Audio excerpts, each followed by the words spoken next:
Shalom, selamat pagi. Kita bersyukur karena kemurahan Tuhan. Pagi hari ini kita dapat berjumpa kembali dalam renungan pagi bersama yang diambil dari buku Maranatha Tuhan Datang yang ditulis oleh hamba Tuhan Nyonya Ellen G. White. Sebelum kita merenungkan kebenaran firman Tuhan, mari kita berdoa. Ya Tuhan Allah Bapa kami yang bersemayam dalam tata surga, kami bersyukur atas kemurahan Tuhan bagi kami. Pagi ini ya Tuhan, kami siap untuk merenungkan firman-Mu. Berbicaralah ya Tuhan, kiranya Roh Kudus Tuhanlah yang menuntun, menguatkan, memampukan kami untuk mengerti lebih dalam akan firman-Mu dan dapat menghidupkannya dalam kehidupan kami. Dalam nama Yesus kami berdoa. Amin. Pekabaran firman Tuhan pada pagi hari ini berjudul Ditandai untuk Kematian. Ayat intinya diambil dari Ester 3 ayat yang ke-13. Surat-surat itu dikirimkan dengan perantaraan pesuruh-pesuruh cepat ke segala daerah kerajaan, supaya dipunahkan, dibunuh, dan dibinasakan semua orang Yahudi daripada yang muda sampai kepada yang tua, bahkan anak-anak dan perempuan-perempuan pada satu hari saja. Keterangannya, maklumat yang akhirnya dikeluarkan untuk melawan umat Allah yang sisa akan sangat mirip dengan dikeluarkan oleh Ahasweros melawan orang Yahudi. Apabila perlindungan hukum manusia dicabut dari mereka yang menghormati hukum Allah, maka terjadilah di seluruh negeri suatu gerakan serentak untuk membinasakan mereka. Ketika waktu yang ditetapkan untuk maklumat itu semakin dekat, maka orang-orang akan bersekongkol untuk melenyapkan golongan yang dibenci itu. Akan ditetapkan untuk mengadakan serangan dalam satu malam dengan satu pukulan yang menentukan, yang akan membungkamkan suara yang menyatakan tidak sepakat dan mencela. Maklumat itu akan dikeluarkan supaya mereka tidak boleh menghormati hari Sabat hukum yang keempat itu, dan harus menghormati hari pertama, atau mereka kehilangan nyawa mereka. Tetapi mereka tidak akan menyerah dan menginjak-injak hari Sabat Tuhan di bawah kaki mereka, dan menghormati lembaga kepausan. Pasukan setan dan orang-orang jahat akan mengepung mereka dan bersuka-suka karena tidak ada lagi jalan kelepasan bagi mereka. Ketika masa kepicikan tiba, segala perkara sudah diputuskan. Tidak ada lagi pintu kasihan, tidak ada lagi kemurahan bagi yang durhaka. Materai Allah yang hidup ada di atas umatnya. Umat sisa yang sedikit ini yang tidak sanggup mempertahankan diri mereka sendiri dalam pertikaian maut dengan ular naga, menjadikan Allah benteng perlindungan mereka. Maklumat sudah dikeluarkan oleh kekuasaan duniawi yang tertinggi bahwa mereka harus menyembah binatang dan menerima tandanya di bawah ancaman penganiayaan dan kematian. Saya melihat orang-orang saleh menderita sengsara yang besar. Tampaknya mereka dikepung oleh penghuni bumi yang jahat.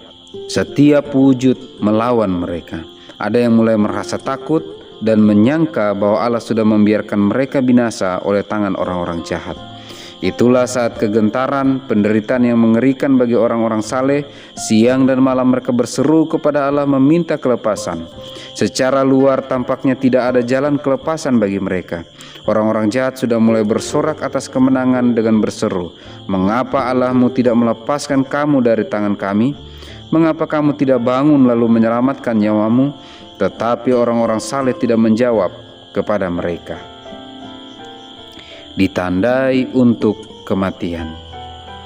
Pekabaran firman Tuhan pada pagi hari ini menegur, mengingatkan kembali kepada kita akan ada satu saat di mana umat-umat Tuhan yang memelihara hari Sabat hari ke-7, yang terus setia kepada perintah-perintah Allah, harus mengambil keputusan menentang kekuasaan dunia yang tertinggi sekalipun, demi membela hukum Tuhan, demi membela Allah dan kebenarannya. Tetapi bagi umat Tuhan yang berani melakukan hal ini, maka umat-umat Tuhan akan menjadi sasaran, akan ditandai untuk kematian.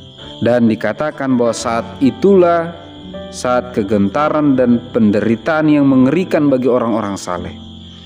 Saat itulah umat-umat Tuhan akan berseru siang dan malam kepada Allah meminta kelepasan. Kelihatannya umat Tuhan akan sangat tersudut dan tidak tahu lagi harus berbuat apa. Tetapi bagi umat Tuhan yang sejati, bagi umat Tuhan yang terus datang lebih dekat kepada Tuhan, maka apapun yang Tuhan akan izinkan terjadi, kita akan tetap setia kepada Tuhan. Pagi hari ini, panggilan diberikan kepada kita. Sepanjang pintu kasihan belum tertutup, mari berada di pihak Tuhan. Mari latih terus memilih berada di pihak Tuhan, karena akan tiba waktunya ketika Tuhan izinkan situasi yang sangat sukar sulit.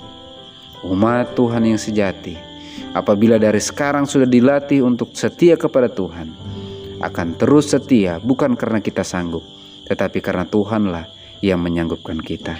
Semoga Tuhan menuntun kita agar setia hingga Maranatha.